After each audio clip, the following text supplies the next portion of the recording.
એટલે લગભગ 6 થી 7 મિનિટ પછી સરસ એવું ચડી જશે. ફ્લાવર તો જલ્દી ચડી જાય, પણ બટેટાને ચડતા વાર લાગે, એટલે આપણે ખાસ ધ્યાન અહીંયા બટેટાને ચડવામાં તમારે રાખવાનું રહેશે. તો બટેટા આ રીતે તમે લઈને તોડીને જોશો, ઇઝીલી તૂટી જાય એટલું તમારે કૂક કરવાનું છે. અને હલકા હાથે એક વખત તમારે અહીંયા મિક્સ કરી દેવાનું.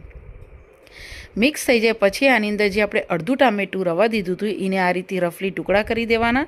એની સાથે જ અડધી ચમચી જેવું લાલ મરચું પાવડર, અડધી ચમચી ધાણા જીરું પાવડર અને 5 ચમચી જેવી આપણે હળદર પાવડર એડ કરી દેવાનું છે. અને એની સાથે જ અહીંયા 1 ચમચી જેવી આપણે સાકર એડ કરી દેવાની છે. સાકર અહીંયા એટલા માટે એડ કરવાની કે જે આપણે ટમેટા એડ કરીએ છીએ એનું ખટાશમાં બેલેન્સ થઈ જાય અને શાક અહીંયા સરસ એવું તમને ટેસ્ટમાં લાગે. તમને જો અહીંયા સાકર પસંદ ના હોય તો તમે સ્કીપ કરી શકો છો. અને હવે એક વખત બધું મિક્સ કરી દેવાનું રહેશે. મિક્સ થઈ જાય પછી આપણે આને ઢાંક્યા વગર